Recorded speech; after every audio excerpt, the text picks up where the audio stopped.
আসসালামু আলাইকুম। কেমন আছেন আপনারা সবাই? আশা করি আল্লাহর রহমতে ভালো আছেন। আমিও ভালো আছি। আজকে আমি আলোচনা করব নামাজ সম্পর্কে নিয়ে। আল্লাহ পাক আমাদের উপরে একদিনে 5 ওয়াক্ত নামাজ ফরজ করেছে।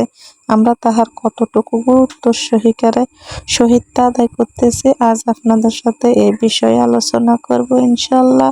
আশা করি ফুল ভিডিওটা দেখবেন, আপনাদের ভালো লাগবে। এখন আপনাদেরকে আমি যে কথাগুলা বলবো এগুলা হাদিস থেকে এবং কোরআন থেকে। এগুলা কোনো আমার বানানো কথা না। হযরত মুহাম্মদ সাল্লাল্লাহু আলাইহি ওয়াসাল্লাম ইশরাত করেছেন, কিয়ামতের দিন সর্বপ্রথম নামাজের হিসাব লওয়া হইবে। এটা একটা হাদিস। যদি ইহা উত্তম পরিপূর্ণ রূপে পাওয়া যায় তবে তার অন্যান্য আমলও সঠিক বলিয়া গণ্য হবে। বলছে আপনার যদি 5 ওয়াক্ত নামাজ ঠিক থাকে তাহলে আপনার সব আমল ঠিক থাকবে। আর যদি আপনার নামাজ ঠিক না থাকে তাহলে আপনার অন্যান্য আমলও ঠিক থাকবে না। তো হযরত ওমর রাদিয়াল্লাহু তাআলা আনহু তাহার খেলাফতের যুগে সব এলাকায় শাসনকর্তাদের নামে একটি ফরমান পাঠাইছিলেন যে, আমার নিকট সবচাইতে গুরুত্ব বিষয় হল নামাজ।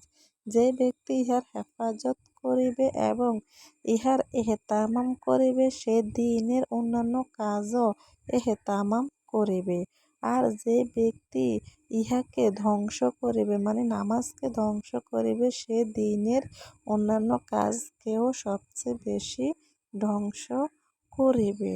তো রাসূল সাল্লাল্লাহু আলাইহি ওয়াসাল্লাম হাদিস শরীফে বলছেন যে, কিয়ামতের ময়দানে সর্বপ্রথম তোমাদের থেকে নামাজের হিসাব লওয়া হইবে। হ্যাঁ, আমরা দিনের সাংসারিক কাজে ব্যস্ততা হয়ে থাকি। আমাদের উপর আল্লাহ পাক 5 ওয়াক্ত নামাজ ফরজ করেছে।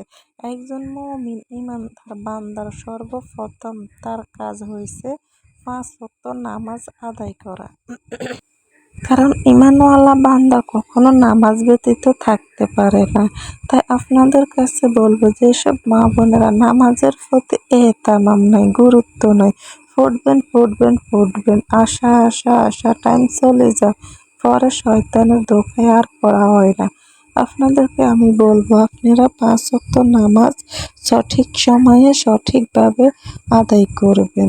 তাহলে দেখবেন আপনার যদি নামাজ ঠিক হয়ে যায় আপনার সংসারের সব কাজ ঠিক হয়ে যাবে, সব আমল ঠিক হয়ে যাবে। আর যদি আপনার নামাজ ঠিক না থাকে আপনার কোনো কাজই গোছাবে না, সব অগোছানো থাকবে, এলোমেলো থাকবে। আপনি যত কাজে করবেন তার কোনো বরকত পাইবেন না। নামাজের ভিতরে হচ্ছে বরকত, নামাজের ভিতরে হচ্ছে শান্তি, নামাজ হচ্ছে শান্তির জায়গা।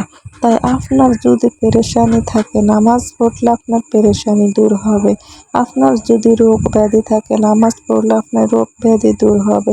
তো আসুন আমরা সবাই মুসলমান হিসাবে ঈমানের সহিত আল্লাহর হুকুমের এহতামাম করি, আল্লাহর ফরজ নামাজ আমরা আদায় করি।